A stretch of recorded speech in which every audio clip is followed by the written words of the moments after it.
এবং আপনারা যেগুলো পেয়েছেন তাতে 60 বছর পর্যন্ত গভর্নমেন্ট কন্ট্রাকচুয়াল কাজ করার দায়িত্ব পেয়েছেন, প্রতি বছর 3% ইনক্রিমেন্ট পেয়েছেন, গ্র্যাচুইটি হিসেবে 5 লক্ষ টাকা পাবেন এবং বেতন কাঠামো যার বেতন বৃদ্ধির কার্যকারিতা 2024-এর 1 এপ্রিল থেকে কার্যকর হবে। আমি যেটা আপনাদের নেতৃত্বকে অভিনন্দন জানাই তাদের প্রাজ্ঞতার জন্য। তারা কোনো সময় রাস্তায় নেমে সরকারের বিরুদ্ধে কথা বলে অশান্তি সৃষ্টি করে এগোবার চেষ্টা করবে। তারা আস্তে আস্তে অর্গানাইজেশন বাড়িয়েছে। এর আগে যখন আশুতোষ কলেজ অডিটোরিয়ামে আপনারা সভা করেছিলেন তখন আমি দেখেছিলাম তার থেকে আপনাদের সংগঠন বহুগুণে শক্তিশালী হয়েছে, কোনো সন্দেহ নেই। এই লড়াইটা চলতে হবে। এখন তো নির্বাচন এসে গেল, এখন হয়তো কিছু হবে না, নির্বাচনের পরেও তো এই সরকারই থাকবে পশ্চিমবাংলায়। আপনাদের এবং আমাদের চেষ্টা হওয়া দরকার যাতে কম্পিউটার শিক্ষা সিলেবাসে অন্তর্ভুক্ত হয়। স্থায়ী শিক্ষকদের যে মর্যাদা সেই মর্যাদা পাবেন। এটা সময় সাপেক্ষ ব্যাপার, কিন্তু এই কাজে আপনাদের লেগে থাকতে হবে। অন্য কোনো রাজনীতিতে উত্তেজনাকর কাজে আপনারা যাবেন না। আপনারা যে মুখ্যমন্ত্রীকে ধন্যবাদ দিলেন সেইটা মুখ্যমন্ত্রীর দপ্তরে আপনারা জানিয়ে দিন। আজকে ভালো হতো যদি সংবাদ মাধ্যমের লোকরা থাকতো। আপনারা আজকে যে সম্মেলন করলেন তার খবরও সংবাদ মাধ্যমে পাঠিয়ে দিন, তারা জানতে পারবে যে আইসিটি যা প্রথমে ছিল 800 স্কুলে, সেটা বেড়ে বেড়ে অনেক স্কুলে এটা পৌঁছে গেছে।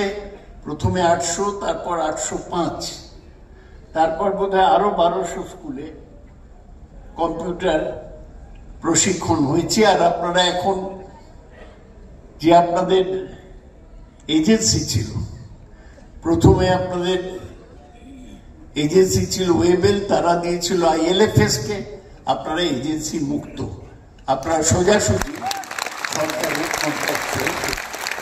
আমি তাই বেশি কথা নয়, আপনাদের সংগঠনকে শক্তিশালী ও ঐক্যবদ্ধ রাখতে বলবো। সংগঠন বড় হলে অনেক নেতৃত্বের জন্য ঝগড়া হয়।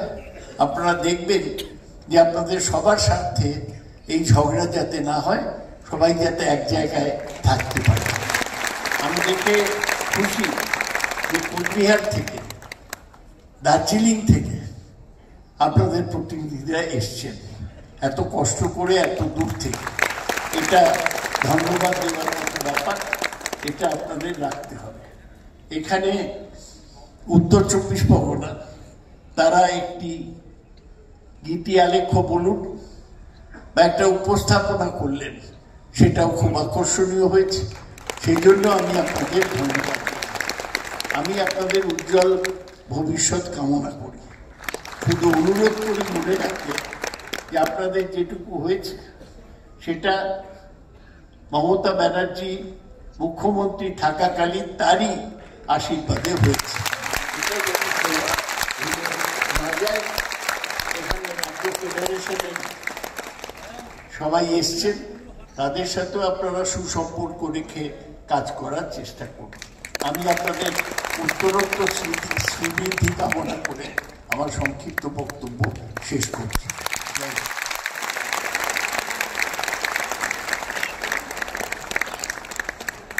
অশেষ ধন্যবাদ আমাদের অভিভাবক মাননীয় সৌগত রায় মহাশয়কে।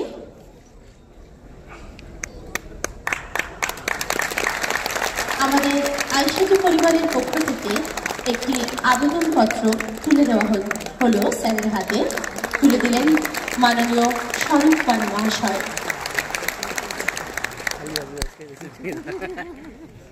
এই আবেদনপত্রটি আমাদের মাননীয় মুখ্যমন্ত্রী মহাশয়ের কাছে পাঠানোর জন্য আমরা স্যারের হাতে তুলে দিলাম। এরপর আমাদের মধ্যে উপস্থিত রয়েছেন পশ্চিমবঙ্গ রাজ্য সরকারি কর্মচারী ফেডারেশনের যেসব কর্মকর্তারা, তাদেরকে একটু বরণ করে নেওয়া হবে। বরণের দায়িত্বে যেসব ম্যাডামরা রয়েছেন তাদের অনুরোধ করব আপনারা একটু বরণ করে নেবেন তাদের।